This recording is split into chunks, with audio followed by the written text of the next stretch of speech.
fourth graders, it's Miss James here. Welcome to library time. I have missed reading to you so much. I have missed especially reading our book. Remember what we were reading? Walk Two Moons. I hope that you remember it. We read 19 chapters together, so we've got to finish this book. I'm anxious to know what's going to happen, and so I needed a recap, and so I thought maybe you might need a recap of everything that's happened so far. So I typed this up, went back through and kind of reread over it and did a good summary, and so hopefully this will get you remembering what happened, and then we'll start chapter 20 next video. All right, so our main character is Sal, and she is the narrator of the story, and her real name is Salamanca Tree Hiddle. Remember, she had a really strange name, but mostly everybody calls her Sal. She is she's a country girl. She loves life on her farm in Kentucky, or she did, and she has a Native American heritage. And we know that she has really long black hair. Remember, everybody talks about her long black hair and ask her, can you sit on it? And so we know that it's super long. And she's struggling right now because there's some major life changes in her life. Her mother left, her and her dad, and then her dad made her move to Ohio. And there are no trees there, no farmland, no animals, and so that really bothers her too. Now, Sal's grandparents, which are characters, oh my, they're so funny. That's Sal's father's parents. Gramps and Graham is what she calls them. They are wacky and unpredictable. They're troublemakers, but they really don't mean to be troublemakers, you know, like they got arrested a few times.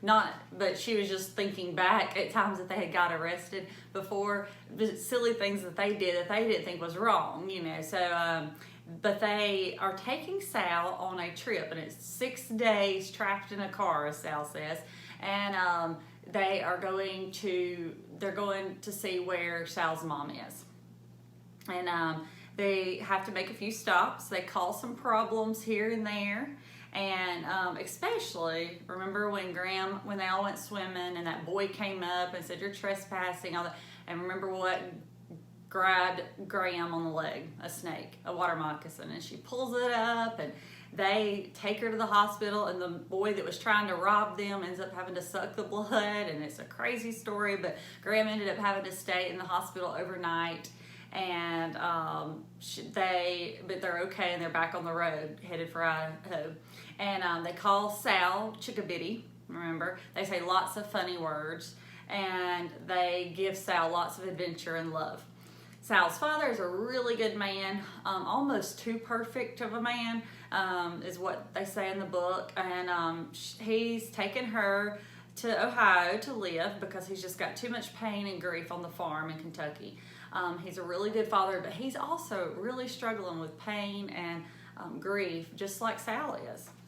Now, Miss Cadaver, Margaret Cadaver, remember, she's got wild red hair, and this is the first lady that Sal meets, the first person she meets, and it is her dad's friend. She doesn't know how they met or why they're friends, but she's the one that got him a job to move out to Ohio, and she's real suspicious of Miss Cadaver's life and why her name is Miss Cadaver, and that her intentions for her father, so she doesn't trust her, but her friend, who lives next door to Miss Cadaver, tells her, the reason why that her name is Miss Cadaver is because she kills people. She's killed all her husbands.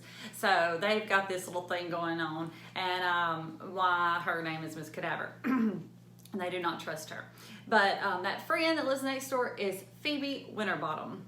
And she loves drama. She's very dramatic. And when Sal is telling her grandparents stories about Phoebe, remember what her gram always calls her? Phoebe. So she calls her Phoebe. And Phoebe's mom is Mrs. Winterbottom, who no one really seems to pay attention to. Something's going on with her. She's very sad. She does all the housework. She takes care of everybody and does everything, but no one seems to care. No one thanks her. No one even really talks to her. When she tries to talk to her daughters, they don't act like they even care to talk back to her, and they're usually pretty rude to her. Sal is really picking up on this. She's starting to notice this a lot more. And then Phoebe's dad is just a regular old guy that works all day, comes home, and is just a regular, normal dad and husband, but doesn't pay his wife enough attention, clearly. And then Prudence is Phoebe's sister, and she only cares about herself.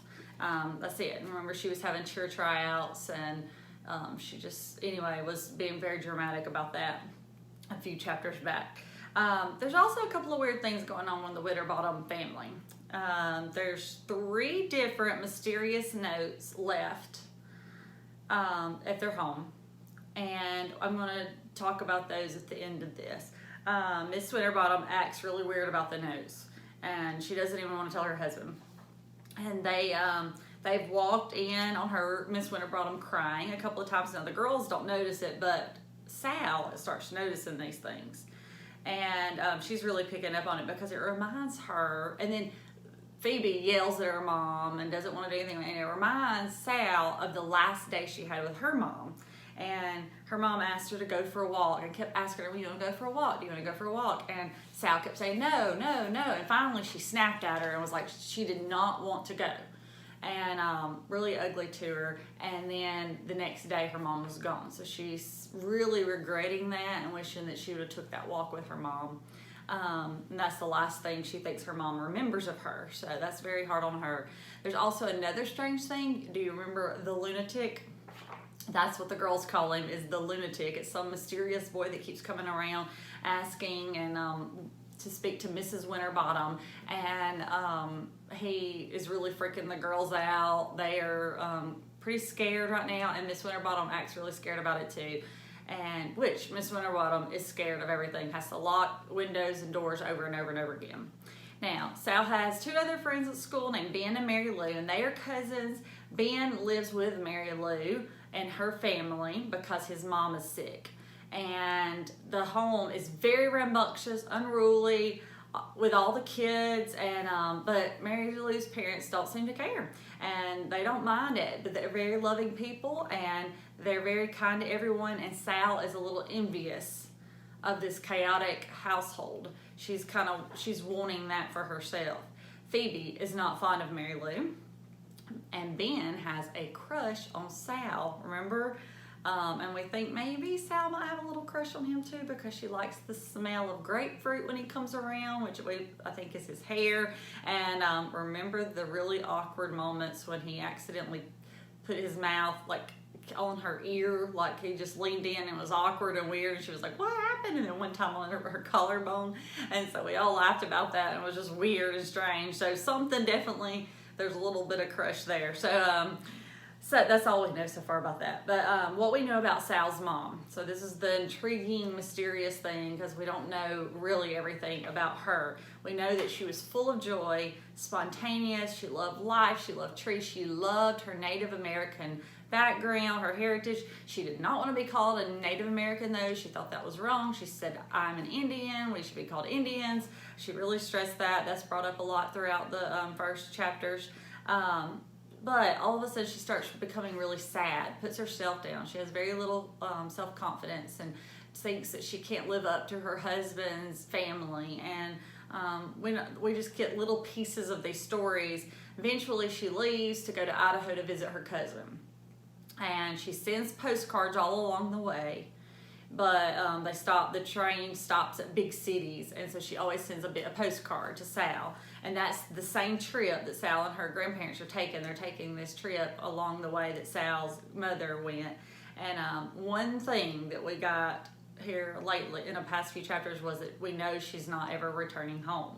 That's all we know though. And so in this last chapter that we read together before spring break, so it's been a while, Sal is telling her grandparents the story of Mr. Berkway. If you don't remember who he is, that is her teacher. And remember, her and Phoebe were looking out the window, watching them in Miss Cadaver's backyard. Mr. Berkway and Miss Cadaver, so strange, digging holes and moving stuff from in her yard. And so this is very suspicious. And so she tried to tell her father, and her father got on to her about spying on people, and you shouldn't be doing that. Then the next day at school, she kept her eye on him in class, and she thought, how could he be a murderer? I mean, he's so nice, and murderers shouldn't be nice, and lively and full of passion, and it's very obvious he loves to teach, and something's just weird. And then he starts reminding her of her own mother, or at least before her mother's sadness started. After class, he asked her to stay after. He asked her to write a mini journal about anything she wanted. And then on the way home, the girls run into the lunatic, and he asks Phoebe, "Are you Phoebe Winterbottom?"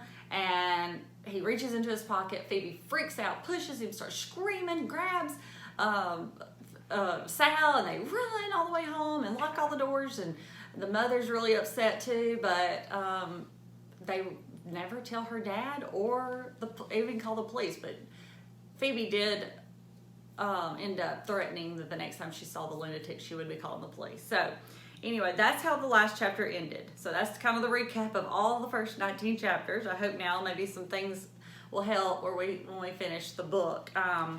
But you remember those mysterious notes. Okay, so I'm going to go over all those 3 notes. The first note said, "Don't judge a man until you've walked 2 moons in his moccasins." Then the second note that the Winterbottoms got said, "In the course of a lifetime, what does it matter?" And remember, this was right after the sister Prudence was talking about cheer tryouts, and Sal was like, I mean, really, what does it matter? I mean, I don't think cheer tryouts is going to matter in the course of a lifetime, but being rude to your parents, that will matter in the course of a lifetime. And that's all that happened during that note time. And then the last note said, "Everyone has his own agenda."